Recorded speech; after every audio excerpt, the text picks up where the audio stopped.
Oke, tentang penelitian tindakan kelas ya, sebenarnya ini ada Marlina, Mbak Marlina.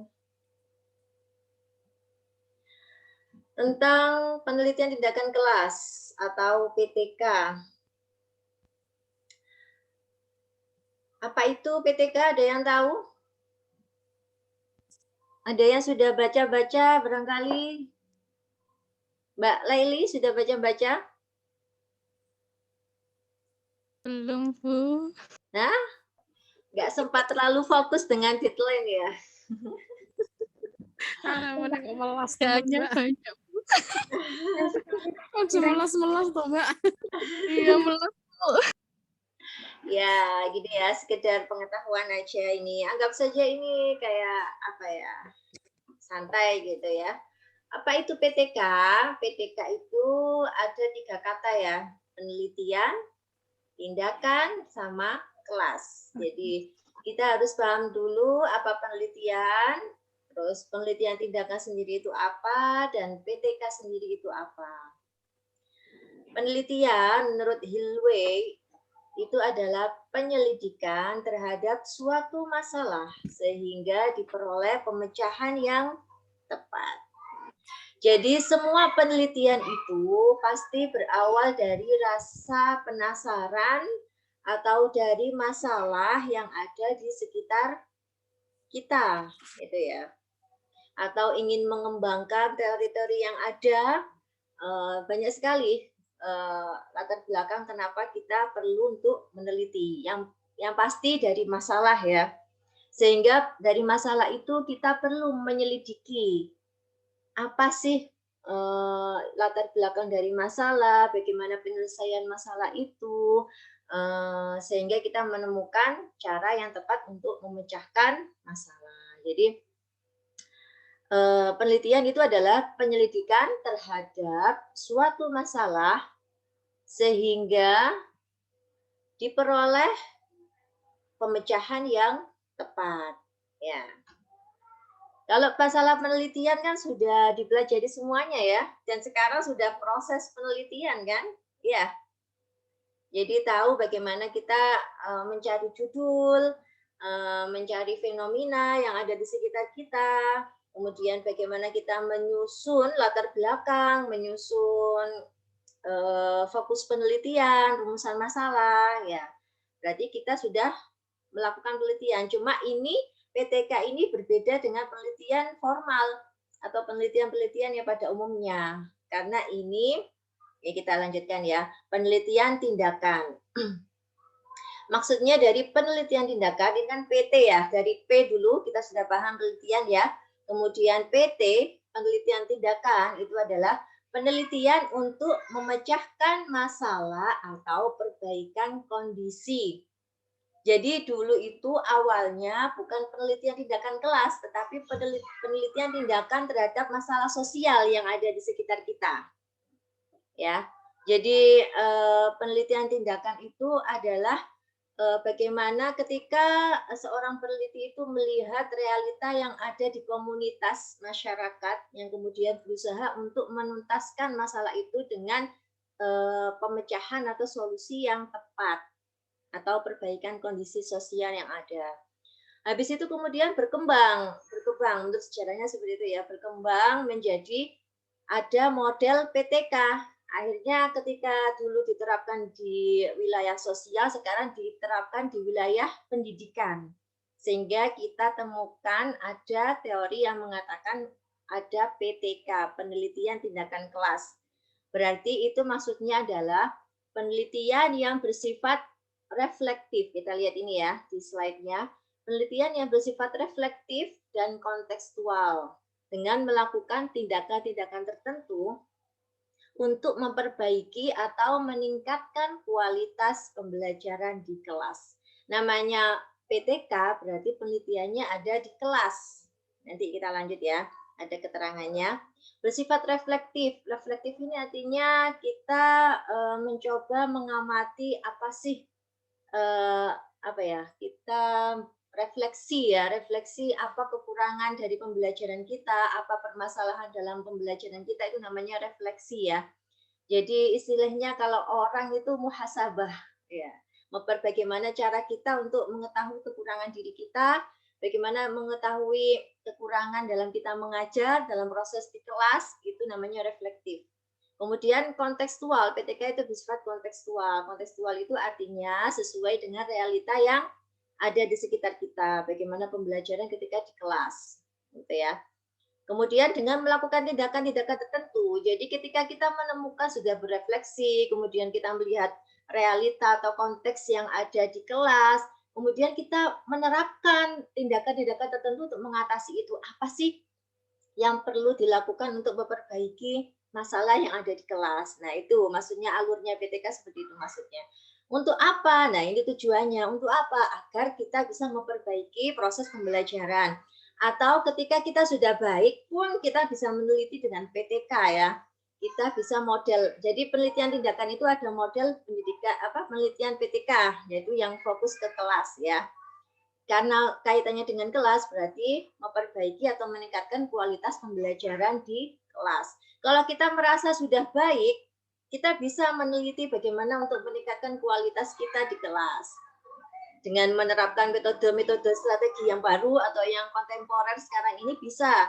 Karena kita merasa, oh kok metode kita ini kok metode yang sudah lama, tradisional. Jadi kita ingin meningkatkan kualitas lagi dengan strategi pembelajaran yang kita terapkan melalui teori-teori yang sudah ada. Nah, seperti itu. Selanjutnya, itu ya sekilas tentang apa itu PTK. Nah, ini yang perlu diketahui juga. PTK ini merupakan jenis penelitian kualitatif. Ya, jenis penelitian kualitatif. Kadang-kadang teman-teman ada yang bingung ketika sudah belajar tentang PTK, kok ada angka-angka? Ya memang, karena meskipun data yang dikumpulkan itu nanti bisa jadi bersifat kuantitatif, tapi tetap jenis penelitiannya kualitatif. Kemudian untuk apa sih ketika kita sudah mempunyai hasil dari PTK, laporan penelitian tindakan kelas itu untuk apa sih? Yang pertama, pengembangan kurikulum. Ya, nanti kaitannya karena kurikulum itu selalu diperbaiki tiap tahun ya, karena melihat realita atau konteks, kemudian setelah refleksi, sehingga perlu ada inovasi-inovasi baru. Nah, itu melalui penelitian tindakan kelas yang dilakukan oleh guru. Jadi bermanfaat untuk pengembangan kurikulum yang ada di sekolah. Kemudian pengembangan sekolah bisa jadi mungkin kaitannya dengan profesional, dengan metode pembelajaran di sekolah, kemudian strategi pembelajaran yang lebih baik, nanti kaitannya dengan itu. Kemudian yang ketiga, pengembangan keahlian mengajar. Nah, ini khusus pada dosennya. Biasanya kalau yang kemarin-kemarin itu sertifikasi guru, biasanya itu ada salah satu syaratnya harus penelitian tindakan kelas. Di sini ada nggak yang sudah menjadi guru dan sudah pernah mempelajari apa itu PTK? Ada nggak? Bu Marlina barangkali? Atau siapa yang sudah mengajar? Belum, Bu. Belum ada?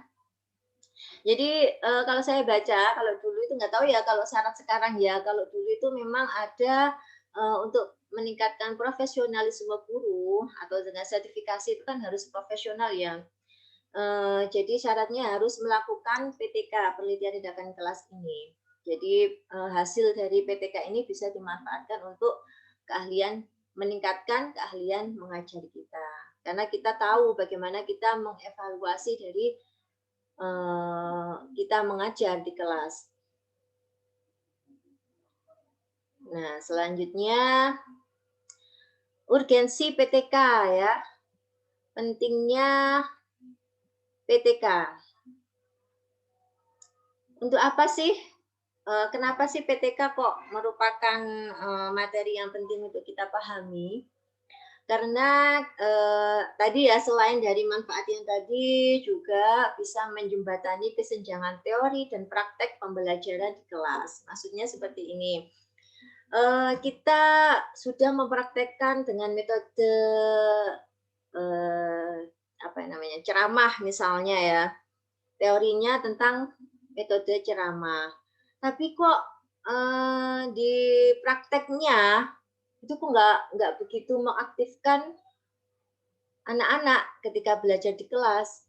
Jadi pasti nanti kita akan punya inovasi bagaimana kita menerapkan teori-teori yang lain. Jadi kita tahu kalau ternyata metode ceramah ini kekurangannya seperti ini dalam prakteknya, sehingga kita mencoba untuk menerapkan metode yang lain. Nah, dengan cara langkah-langkah yang ada di dalam PTK ini. Nah, maksudnya segitu. Jadi kesenjangan antara teori dan praktik kadang-kadang memang nggak sama, karena memang setiap metode itu punya kelebihan dan kekurangan. Nah, dari kekurangannya itu makanya ada, oh kok nggak sesuai ini teori sama prakteknya. Kenapa ini kok nggak bisa meningkatkan kualitas pembelajaran, karena memang anak-anak pasif, tidak aktif, gitu. Terus kemudian pentingnya lagi kita tahu efektivitas praktek pembelajaran di kelas.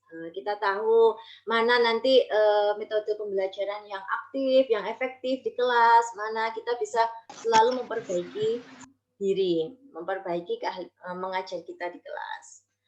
Kemudian tentang ruang PTK. Ruang PTK ini ya bisa diteliti di kelas, bisa di luar kelas pun. Kemudian bisa juga sekarang ini kan lagi pandemi ya. Jadi kita punya namanya kelas daring atau kelas virtual ya. Bisa kelas virtual itu juga bisa menjadi ruang penelitian kita untuk meneliti dengan tindakan kelas ini. Kemudian ketika kita karya wisata, misalnya kunjungan kemana untuk study tour atau apa gitu bisa untuk diteliti. Karena itu ada kelas tapi outdoor ya, kelas berada di luar sekolah. Kemudian syarat PTK. PTK itu, nah ini ya, kalau tadi ruangannya bisa di mana-mana, yang penting ada syaratnya. Ini ada sekelompok peserta didik yang sedang belajar. Jadi tidak hanya satu orang, kalau satu orang privat. Jadi ada sekelompok paling tidak lah 15 atau 20 atau 30 gitu. Jadi yang memang dalam suasana pembelajaran. Tidak misalnya misalnya kita punya lagi bersama 5 anak, kemudian datang lagi 5 anak orang lain yang bukan dalam peserta didik kita, itu berarti bukan PTK, bukan penelitian PTK, tapi PTK itu adalah sekelompok peserta didik yang memang kita pegang anaknya itu, maksudnya kita mengajar anak-anak itu dan kemudian kita ajak mereka bisa di kelas, bisa di luar kelas, bisa virtual, bisa karya wisata, nah itu namanya PTK. Syaratnya harus ada sekelompok peserta didik yang sedang belajar. Berarti kalau sedang belajar itu berarti dia dalam proses pembelajaran. Oke, kemudian komponen PTK. Nah, komponen PTK ini bagian-bagian dari PTK ya, melibatkan siswa, guru, materi pelajaran, media, hasil pembelajaran, fasilitas belajar. Ini semuanya yang perlu disiapkan, yang harus ada dalam penelitian tindakan kelas. Kemudian nanti ini PTK itu ada beberapa model ya, ada model PTK McTaggart, John Elliott, dan lain sebagainya. Tapi yang intinya siklus-siklus dalam PTK, dalam model-model PTK ini ada siklusnya ya. Ada bisa siklus 1, siklus 2, siklus 3. Nanti kita pelajari, kita diskusikan di dalam kelompok ya. Kalau ini sekedar pengantar saja gambaran apa sih PTK itu. Intinya PTK itu adalah penelitian tindakan yang dilakukan di dalam kelas ya. Kelas bisa kelas virtual, kelas offline, kelas di dalam kelas, bisa ketika study tour atau karya wisata sebagainya. Nah, ini intinya ada siklus di dalam setiap siklus dari model PTK menurut ini ya. Ini nanti kita pelajari. Intinya ada 4, yaitu kita melakukan perencanaan. Setelah kita punya rencana, kita pakai strategi apa misalnya seperti itu ya. Kita mau menerapkan ya kita gini. Jadi PTK itu berawal dari masalah ya. Setelah tahu masalah, kita ada yang perlu diperbaiki ini dari pembelajaran. Misalnya masalahnya anak-anak itu tidak aktif ketika kita pakai metode ceramah. Misalnya seperti itu ya. Kemudian kita punya perencana, kita mau menerapkan metode demonstrasi. Misalnya nanti anak-anak kan bisa aktif ya. Kita merencanakan pakai menerapkan, jadi judulnya mungkin penerapan metode demonstrasi dalam rangka meningkatkan motivasi belajar siswa di mana gitu misalnya. Itu judul dari PTK kita. Kemudian rencananya apa? Menerapkan, berarti kita kalau merencanakan berarti kita harus baca dulu apa sih metode demonstrasi itu. Jadi kita rencanakan mau menerapkan metode demonstrasi. Kemudian langkah yang kedua itu pasti ada yang namanya tindakan. Namanya penelitian tindakan kelas berarti ada tindakan.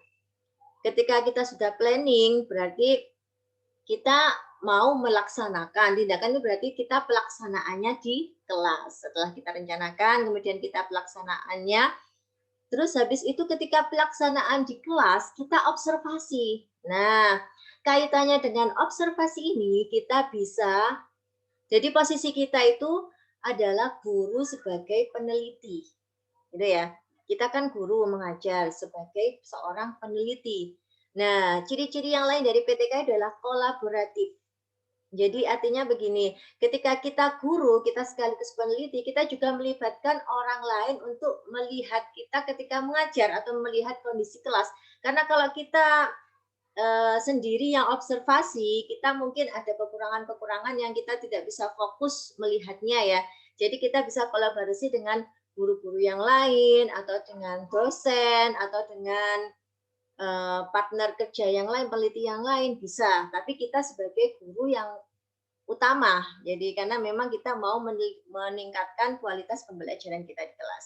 Jadi PTK itu bisa kolaboratif. Misalnya Bu Marlina yang seorang guru di kelas mengajar, kemudian Bu Laili yang sebagai kolaborasinya, ya, bagian observasi. Jadi nanti observasi ini ada catatannya yang kita catat apa sih, bagaimana ketika metode demonstrasi itu diterapkan, apakah anak-anak aktif, apakah ada yang pasif atau gimana, nanti hasil observasinya nanti direfleksi. Nah, yang keempat ini ya namanya refleksi. Refleksi ini bagaimana kita hasil observasi, hasil yang kita lihat, catatan-catatan kita ketika kita penelitian tindakan kelas ini, nanti kita refleksi bareng-bareng, nggak hanya Bu Marlina saja, tapi juga Bu Laili. Nah, refleksi ini ketika dua orang ini sudah kolaborasi ya, sudah menemukan titik terangnya, oh ternyata metode demonstrasi ini lebih bagus daripada metode ceramah yang kemarin. Ternyata anak-anak aktif.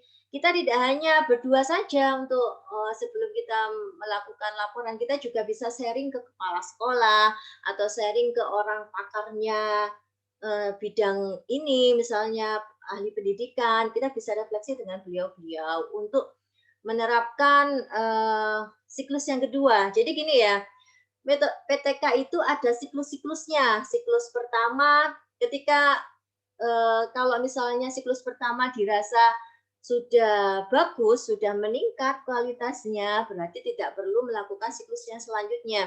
Jadi siklus itu tergantung suasana atau hasil observasi dan refleksinya itu. Kalau misalnya menurut observasi dan refleksi dari peneliti itu merasa kok kayaknya masih ada yang pasif ya anak-anak itu, misalnya seperti itu. Kita perlu melakukan siklus kedua. Siklus kedua tetap ya metode demonstrasi, akan tetapi mungkin dikasih kayak reward kayak gitu, memang apa ya, tindakan-tindakan yang lebih sampingannya dari demonstrasi, jadi gitu. Jadi istilahnya bagaimana sih memperbaiki dari siklus yang pertama itu dengan tindakan yang baru, seperti itu di siklus kedua. Ketika siklus 2 sudah dirasa sudah meningkat kualitasnya, berarti tidak perlu melakukan siklus yang ketiga. Tetapi kalau ketika dalam penerapannya siklus kedua itu masih ada yang kurang, ketika diobservasi dan direfleksi, berarti kita bisa melakukan siklus yang ketiga, keempat, kelima, dan keenam sampai kita merasa benar-benar meningkat, bisa memperbaiki proses pembelajaran kita di kelas. Nah, seperti itu maksudnya nanti. Mungkin ini yang sedikit saja yang bisa saya sampaikan. Mungkin ada pertanyaan dulu, baru kita nanti akan bahas tentang pembagian kelompoknya ya. Tadi kan kemarin kan sudah ada materi-materinya ya. Ada yang ditanyakan? Silakan. Apa sudah paham semua? Semuanya sudah mau ini ya, sudah pakar peneliti. Cuma beda ya, mungkin penelitian formal tapi bukan penelitian tindakan kelas. Silakan, ada yang ditanyakan?